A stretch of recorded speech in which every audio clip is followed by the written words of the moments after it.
Hello दोस्तों, आज के इस मेकअप लुक में मैं आप लोगों के साथ ये Madhuri Dixit inspired makeup look share करने वाली हूँ। Specially her eye look which is currently trending, जो कि आज भी ऐसा ही आई मेकअप लुक किया जाता है। सो वो आप लोगों को आज के इस वीडियो में देखने को मिलेगा। एंड यहाँ पे थोड़ा कंस्ट्रक्शन वर्क चल रहा है, तो थोड़ी थोड़ी बैकग्राउंड नॉइस आपको आ सकती है। Really sorry for that. सबसे पहले मैंने अपना फेस जो है अच्छे से मॉइस्चराइज किया है। एंड हमेशा मैं कहती हूँ कि मेकअप के लिए डिफरेंट मॉइस्चराइजर आपको लेना है। रेगुलर वाला मॉइस्चराइजर उतना काम नहीं करता है मेकअप पे। फिर उसके बाद प्राइमर को मैंने पूरे फेस पे अच्छे से ग्लाइड किया और उसके बाद अपने फिंगर की हेल्प से उसको बहुत ही हल्के प्रेशर से मैं स्प्रेड कर रही हूँ, ताकि मॉइस्चराइजर और प्राइमर मिक्स ना हो जाए, इसलिए हल्के प्रेशर से किया। फिर ले लिया है एक करेक्टर स्टिक। हालांकि ये पीच करेक्टर है, बट ये इतना थिक है, इतना हाई कवरेज है कि मेरे डार्क सर्कल इसी से कवर हो जाते हैं। अदरवाइज मुझे ऑरेंज करेक्टर की जरूरत पड़ती है। सो जब मैं ट्रैवल कर रही थी तब मैंने ये मेकअप शूट किया था। सो मेरे पास जो प्रोडक्ट है मैंने वही यूज करके किया। एंड मोस्टली शुगर के प्रोडक्ट्स हैं। मोस्टली आई थिंक सारे ही शुगर के प्रोडक्ट्स हैं। मुझे शुगर के प्रोडक्ट्स बहुत ज़्यादा पसंद है एंड ट्रैवल के दौरान पे मैं इन्हें ले जाना बहुत पसंद करती हूँ। ब्यूटी ब्लेंडर की हेल्प से मैंने सारा कलर करेक्टर अच्छे से ब्लेंड किया एंड डैप डैप करके ही ब्लेंड किया, रगड़ा नहीं है, कहीं पे भी स्वाइप नहीं किया है। एंड ये ब्यूटी ब्लेंडर बिल्कुल डैम्प था।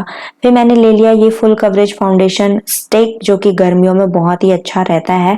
एंड हल्की फुल्की गर्मी तो शुरू हो ही गई थी, मुझे पसीना भी आ रहा था बार बार। हल्की गर्मी हो या ज्यादा गर्मी हो, जब मैं मेकअप करती हूँ तो मुझे बहुत पसीना आता है। I don't know why. So ये एस ऑफ फेस फाउंडेशन है, इज द बेस फाउंडेशन है आई थिंक। एंड डिस्क्रिप्शन में आपको नाम मिल जाएंगे सारे प्रोडक्ट्स के। सो शुगर का ही ये ब्लेंड द ट्रेंड ब्रश है, जो कि मुझे बहुत पसंद है एंड फाउंडेशन ब्लेंडिंग के लिए मेरा फेवरेट ब्रश है। सो ये जो है फ्लैट काबुकी ब्रश है, इससे स्टिक फाउंडेशन, लिक्विड फाउंडेशन सारे अच्छे से ब्लेंड हो जाते हैं। बहुत ही अच्छा ब्रश है। तो मैंने इसी की हेल्प से अपना फाउंडेशन पूरा ब्लेंड किया। डाउनवर्ड डायरेक्शन में ब्लेंड किया या फिर आप डैप डैप करके भी ब्लेंड कर सकते हो अगर लिक्विड फाउंडेशन है तो। स्टिक वाला है तो ऐसे ही डाउनवर्ड डायरेक्शन में करना, क्योंकि हमारे जो फेशियल हेयर्स होते हैं ना वो इसी तरीके से डाउनवर्ड डायरेक्शन में होते हैं, तो ब्रशेस की वजह से वो फंसते नहीं है। और अगर आप गोल गोल घुमा घुमा कर ब्लेंड कर दोगे तो फेस पे जो फेशियल हेयर होता है वो अपनी जगह से हिल जाते हैं एंड फिर मेकअप आपका रफ दिखने लगता है। फिर ले लिया मैंने ये कंसीलर। करेक्टर तो मैंने पहले ही लगा लिया था, अब मैं लगा रही हूँ कंसीलर। सो कंसीलर ये जो है medium to full coverage concealer है। एंड थोड़ा सा लगाओगे तो मीडियम कवरेज मिलता है, अच्छे से लगा लो तो पूरा फुल कवरेज मिल जाता है। सो ये जो कंसीलर है ये भी बिगनर फ्रेंडली है, बहुत ही अच्छे से ब्लेंड हो जाता है सेकेंड्स में। फिंगर से भी ब्लेंड हो जाता है, ब्रश से भी ब्लेंड हो जाता है एंड ब्यूटी ब्लेंडर से भी ब्लेंड हो जाता है विथ नो टाइम। बिल्कुल फिंगर से भी आपको सेम 30 सेकेंड से ज्यादा नहीं लगेगा एंड ब्यूटी ब्लेंडर से ही उतना ही टाइम लगना है। सो बहुत ही अच्छा कंसीलर है। बिगनर हो तब तो ये कंसीलर जरूर लेना। और एक मेबलिन फिट मी कंसीलर आता है और मेबलिन एज रिवाइंड कंसीलर आता है। ये जो तीन कंसीलर है ना, ये मुझे बिगनर्स के लिए बहुत ही अच्छे लगते हैं एंड मैं पर्सनली भी इन्हें यूज करती हूँ। हालांकि मैं बिगिनर नहीं हूँ बट पर्सनली मैं उन्हें यूज करती हूँ, क्योंकि ये बहुत जल्दी ब्लेंड हो जाते हैं तो टाइम कंज्यूमिंग नहीं है। जहाँ पे मुझे हाईलाइट करना था वहां पे भी लगाया था। फिर अब मैंने ले लिया ये पाउडर और मैं लगा रही हूँ इसको पहले अंडर आई एरिया पे। अब आप सोच रहे होंगे कि ये कितना भर भर के पाउडर लगा रही है, तो मैं आपको बता दूं कि मुझे बहुत पसीना आ रहा था और गर्मियों में ये मेकअप शूट हो रहा है, यहाँ पे एसी भी नहीं है, तो फिर पाउडर तो मुझे ढेर सारा ही लगाना था ताकि जितना भी एक्सेस ऑयल है मेरे फेस का वो पाउडर अब्सॉर्ब कर ले। और उसके बाद लास्ट में मैं इसको डस्ट ऑफ कर देती हूँ।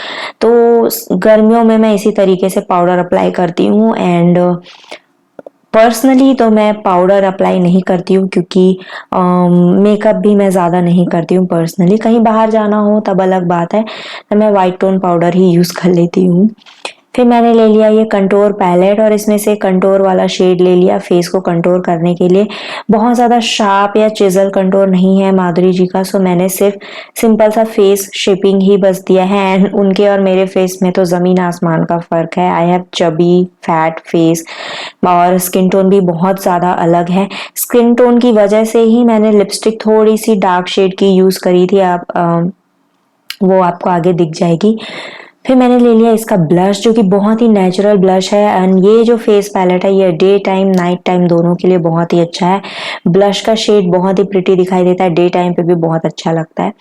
फिर ये डुअल ब्लेंडिंग ब्रश है, आई शेडो ब्रश है, ये मैंने लिया और यहाँ पे ये आई शेडो पैलेट लिया। तो सबसे पहले इस पैलेट में जो सबसे ज्यादा लाइट शेड है वो मैंने लिया और उसको मैं ब्लेंड कर रही हूँ अपने क्रीज पे।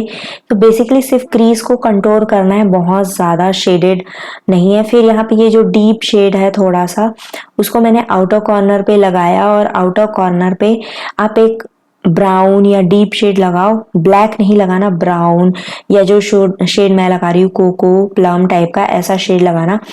आउटर कॉर्नर पे जब आप इस तरीके के डीप शेड्स लगाते हो ना, तब आपकी आंखें ऑटोमेटिकली कर्व्ड एंड बड़ी दिखाई देती है।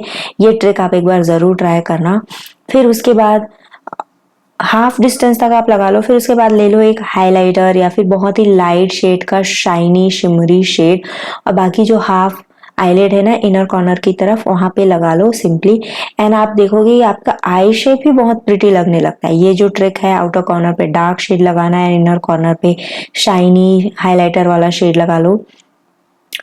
अब उसके बाद काजल लगाने की भी एक टेक्निक है। ये वाली टेक्निक तो मैंने कई बार रील एंड शॉर्ट्स में भी शेयर की है कि आप काजल से इस तरीके से आईलाइन बना सकते हो। और बिल्कुल पतली सी आईलाइन बनाई है मैंने, बहुत ड्रामेटिक नहीं है, बस जैसा उनका आई मेकअप था, बस एक डिफाइंड आईलाइनर वैसा ही मैंने आईलाइन बनाया। और उसके बाद नीचे काजल भी इसी से लगाया, बट बोल सकते हो लैश लाइन पे लगाया और हाफ डिस्टेंस तक लगाया, पूरा आई इनर कॉर्नर तक नहीं लेकर गई मैं, हाफ डिस्टेंस पे लगाया। फिर उसके बाद ये जो सेम प्लम शेड था उससे नीचे का जो काजल था उसको हल्का हल्का सा स्मच कर लिया। इससे भी आपकी आंखें बहुत बड़ी दिखने लगती है। और अगर आप नोटिस करेंगे उस जमाने में माधुरी दीक्षित, श्री देवी जी, इन सारी एक्ट्रेसेस के आई मेकअप इसी तरीके से होते थे ताकि उनकी आंखों को बड़ा दिखाया जा सके। एंड वो बहुत ही प्रिटी लगता है आज भी अगर आप ट्राई करोगे तो।